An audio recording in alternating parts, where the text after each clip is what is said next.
Hi, I'm Megan. Welcome to today's live reading of The Golden Garza by S. Ann Cole, presented by Itsy Bitsy Book Bits. Join me for Chapter 1.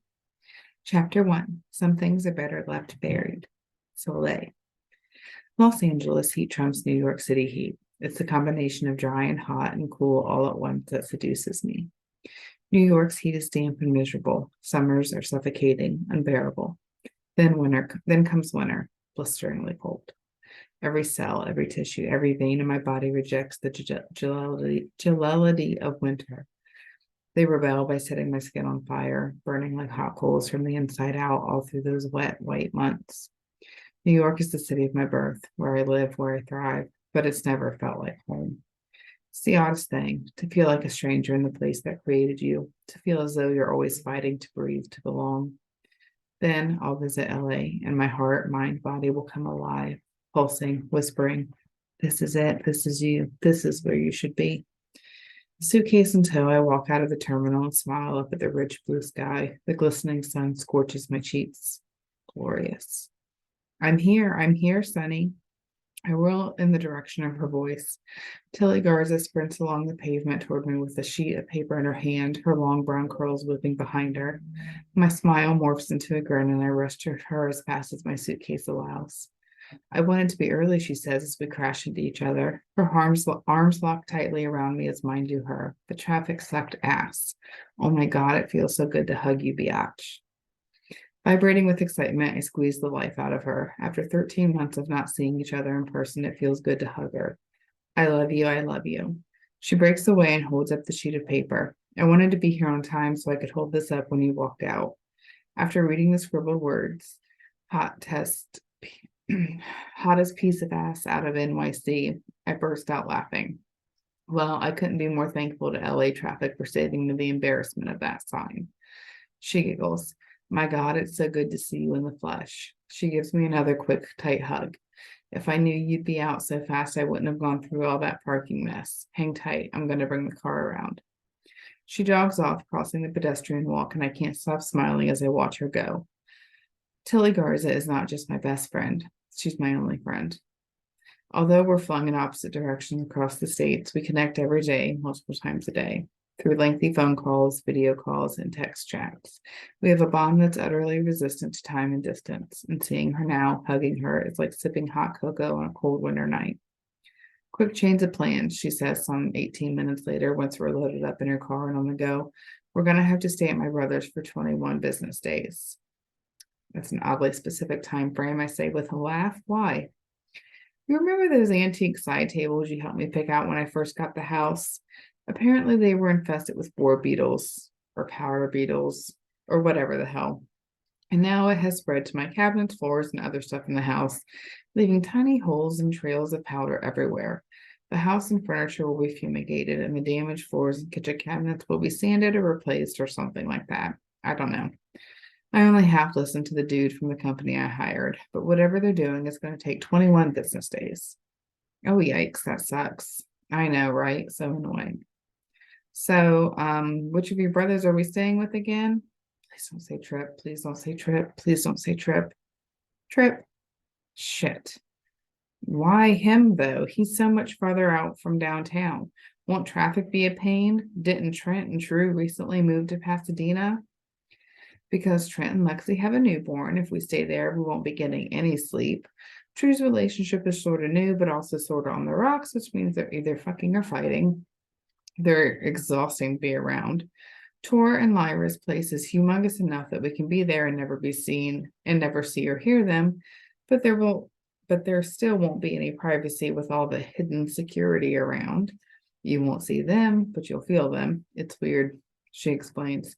"Tripp is the only one who's still single and normal. Trust me, I'm not swell about getting up extra early to beat the traffic from Venice either, but he's our best bet. Plus, he's away on a job, so we're good." "Oh, he's not here? Good, good. When will he be back?" "No idea. He's only been gone a couple of days, and his international jobs usually take weeks, sometimes months, so we might even be out before he gets back." That makes me relax a little. I don't dislike Tripp Garza, quite the opposite, actually. But Tripp Garza is, well, not a fan of mine. and admittedly, not without reason. On a sigh infected with anxiety, I stick my head out the window and yell to the wind, LA, LA, oh, how I've missed thee, LA. Tilly cackles, ups the volume on the stereo, and we sing, dance, and vibe all the way to Venice.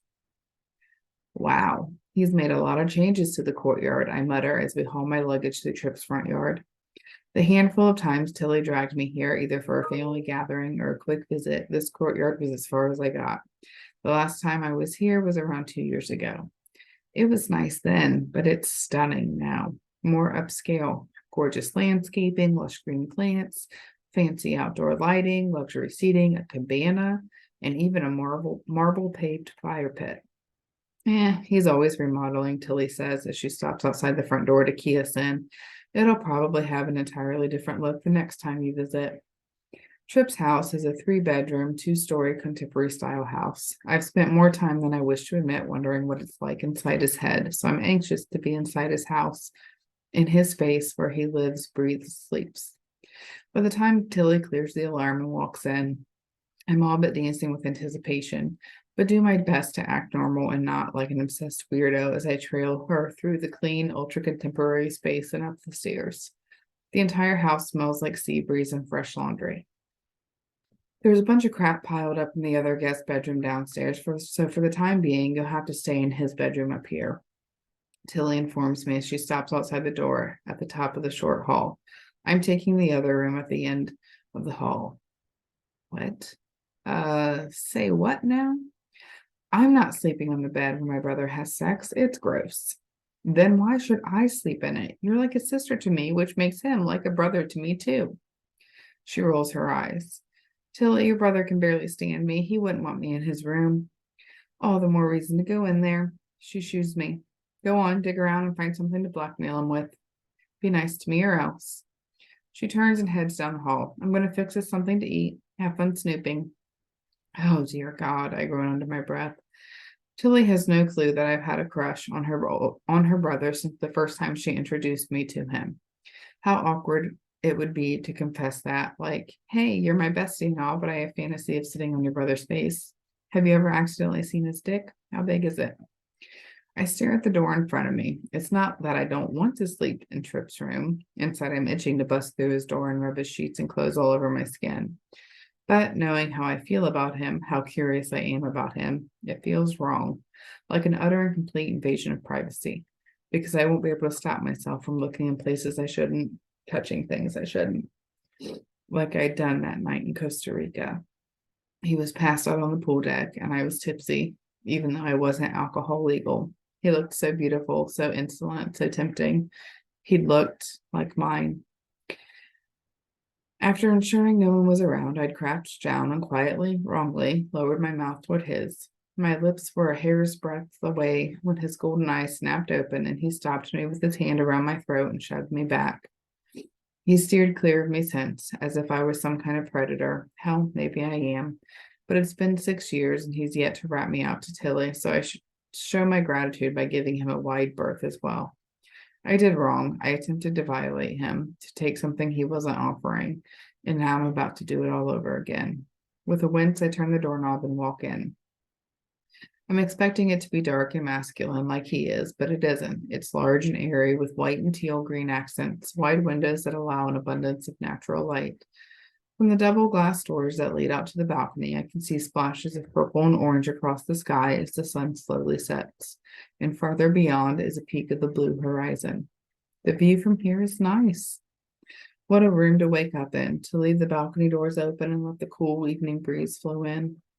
I drift around the room, dragging my fingertips across the furniture, opening his drawers and smelling his clothes, brushing the material against my skin. At 26, I should have outgrown this fascination with Tripp Garza by now, but here I am sniffing his things like a creep.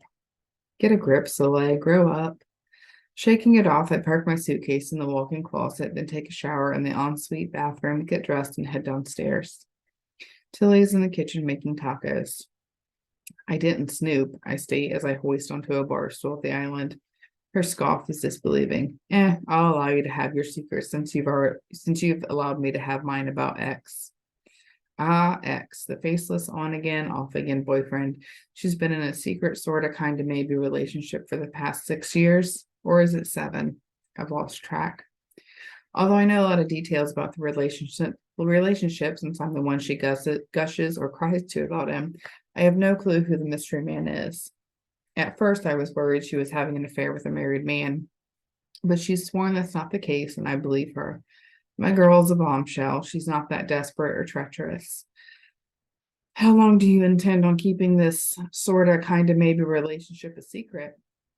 It's tricky. She turns to the fridge. What do you want to drink? What is there? Girl, we're in Tripp's house, the host in our family, which means what is there is everything. Notice there are 2 fridges in here. What? I shift my gaze from one end of the kitchen to the next. Sure enough, there are 2 stainless steel double door refrigerators. What does a single man with no kid need 2 refrigerators? He likes to entertain, Tilly says with a big shrug. Have you seen his pantry? It's bigger than the guest room.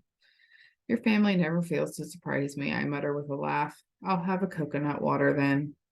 She fetches a bottle and we eat tasty tacos and gab until darkness falls. There's nothing we're missing out on in each other's lives because we act like this every single day. Only now we get to do it in person. We've never been able to visit each other for longer than a couple of days, but she's been tagging me along on the Garza's annual family vacations in the Caribbean since I hit 18 and no longer need permission to travel. Those vacation trips would last about 2 weeks, so that's usually the longest we spend together in person.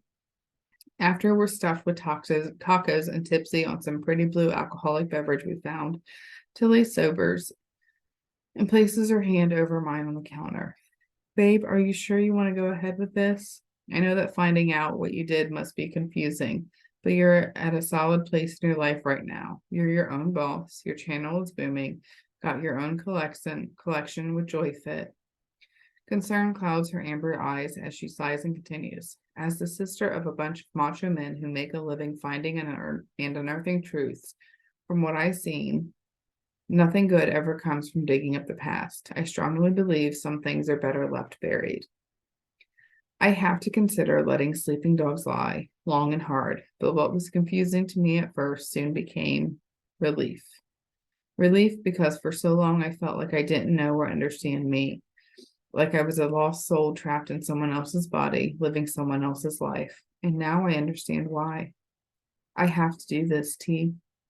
6 months ago, my life was rocked to its core. Everything I thought I knew about myself turned out to be a lie. So my visit to the sunny city is different this time. I'm not here for a vacation or to paint the town red with my bestie. This time, I'm here for longer. How long? As long as I need to be, for as long as it will take for me to uncover the truth.